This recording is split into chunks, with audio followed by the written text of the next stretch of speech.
ついにアレクシア・プテジャスのロンドンシティへの入団が正式に発表された。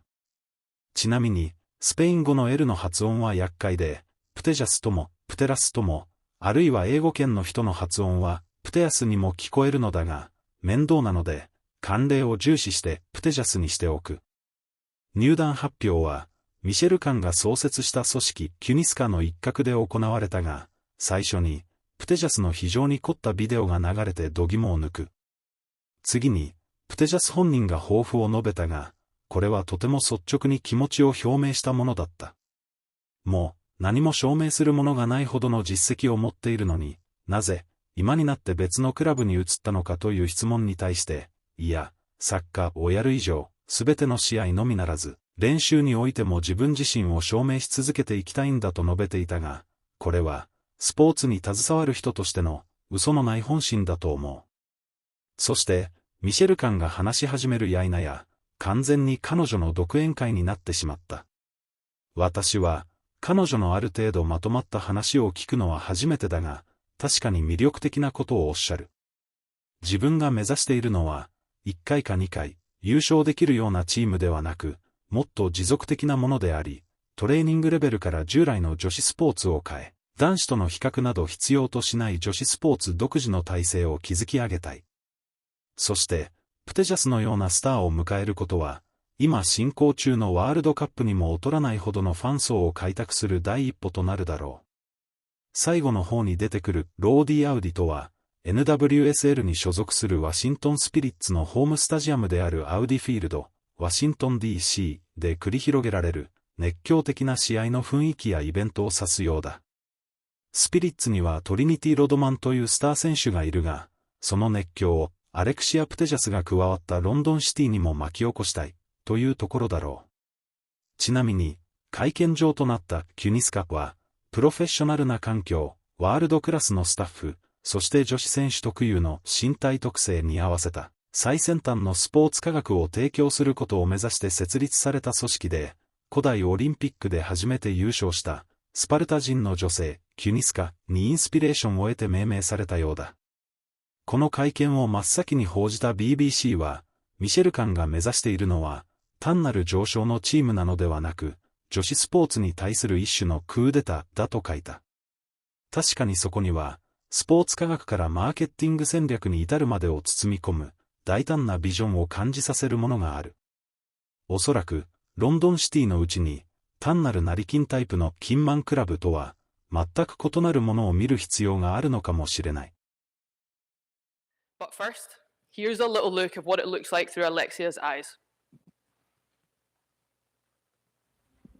I've spent my life chasing the highest standards, the biggest challenges, the places where ambition has no limits. Because the future doesn't belong to those who wait for it. It belongs to those willing to build it. Those willing to see something others can't. To believe before everyone else does. I've been watching a club with no interest in following the path that's already been written. A club with the courage to write its own. A club that believes the best is still to come. And that's why I'm here. Because the future isn't somewhere you arrive, it's something you create. And right now, all eyes are on London City. Can everyone please welcome to the stage Alexia Bateas and Michelle Kang.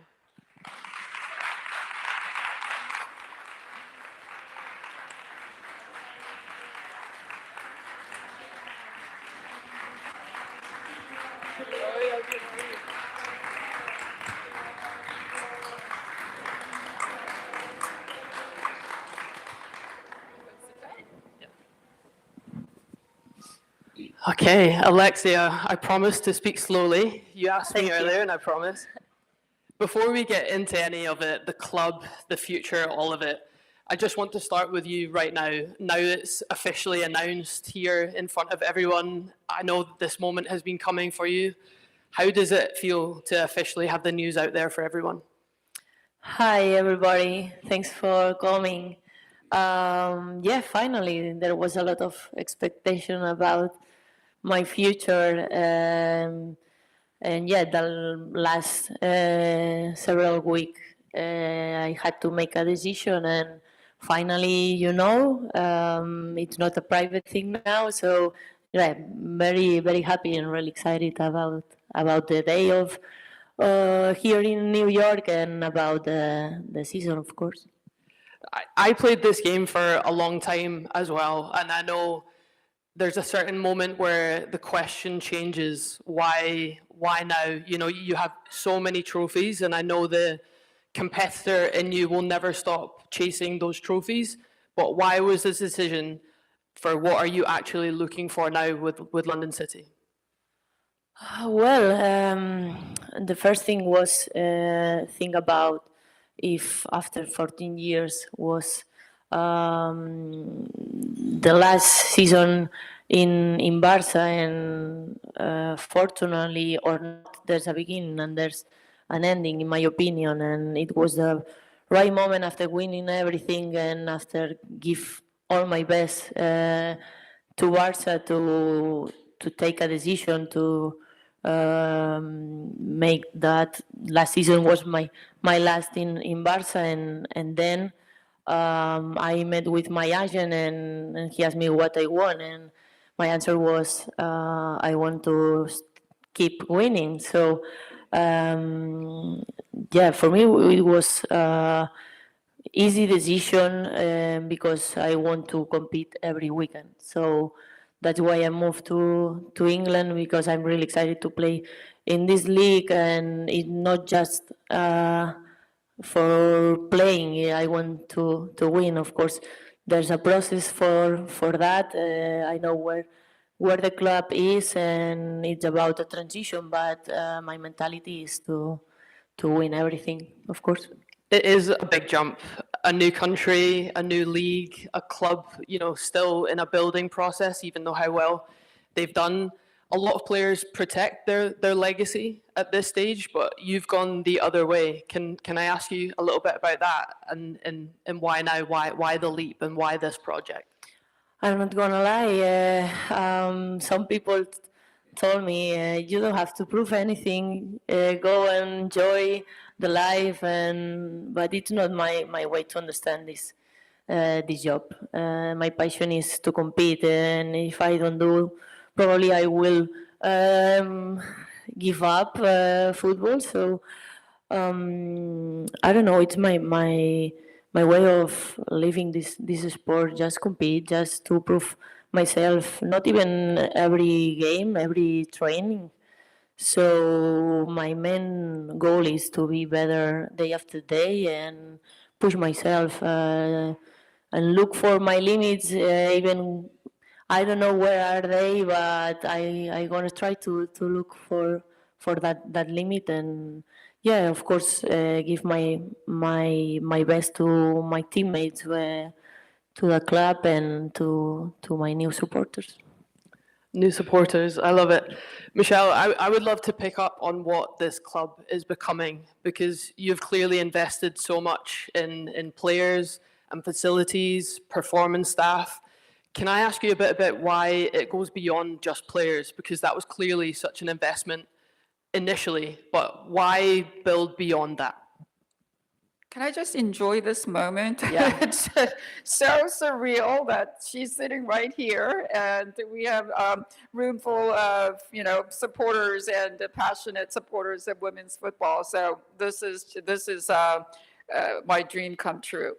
I have a business background, and I consider that women's football also is a product that we have to build. And it's sort of like, when you have a 3 Michelin star restaurant, you may have Gordon Ramsay, Daniel Boulud, but star chef can come and cook one fabulous meal. But if you don't have a professional kitchen, if you don't have an army of other cooks, and if you don't have the process for quality control and sanitary, all that, you're not going to last long. So if you have a great player like Alexia, on the strength of players, you may win one season, but you're not going to compete year after year after year. So for women's football to thrive and be here year after year, really delighting all the fans, you have to have the right ingredients. First and foremost, we have to take care of our players. We have to understand how to keep our players healthy and be at 100 and 110% of what they can perform. So that means training center, that means training methodology, that means we bring the elite, the best staff in. So without those ingredients, it's going to be short-lived. It's going to be a moment as opposed to movement. So you have to invest. So as you know, we are at London City is building a state-of-the-art training center that's going to open soon, probably early next year. So these are all part of the ingredients that we need to have. And that's even inside the club world, but it also needs referees and the youth academies and all those type of things. So they all need to move together. The entire ecosystem has to be built, not just one ingredient. So what I'm hearing is, you know, it's an owner and a player on the same journey, and it's so cohesive in that sense. If I could ask you, Michelle, where do you actually see the women's game going on that same trajectory when two people like yourself come together for that one journey? Yeah, and I think it's I'm going to call it, of course, first and foremost, Alexia joined London City, that's playing in the most competitive league in Europe. So as she said, she's actually very competitive. It's actually contagious. I thought I was competitive, but her desire, indomitable, insatiable desire to win is really quite remarkable. So this is all good, but I think that we're really partnering. I really consider this as a partnership because we have work to do. First and foremost, she's playing her role on the pitch, but there are so many things that we have to do because I feel that the foundational block for women's sports, for that matter, any other sports, is really fill up the stadium. You want to play in a sellout crowd. Some of you, especially U.S. Journalists, will hopefully have heard about the term rowdy outy. You want to have the kind of fan base that is every weekend come and really support your fans, support your team and the players. So you really want to build that kind of environment, and that starts from the pitch, but also an investment in fan engagement, investment in infrastructure, and so forth. So we want to prove that the women's football is a serious, fiercely competitive, and compelling entertainment, bar none to anything else, that the more and more fans are going to come and watch. I know we're in the middle of the World Cup, men's World Cup, but we have the ambition to match that level of excitement that's being generated. And that doesn't happen overnight. And I'm really, really deeply grateful for this partnership because with her brand and her reputation and her name recognition, with hopefully my passion and interest in investing in this sport, we can get there so that this game does not need any outside validation. We stop comparing ourselves against any other sport, especially men's game, and we stop following men's formula, but build our own. And I think this is a partnership between, you can call whatever name, owner, player, but clearly she's not alone. This requires every player in London City, every player in WSL, and every player who's playing this beautiful game. And we're going to get there to get the attention and also the share of investment dollars that are going into sports.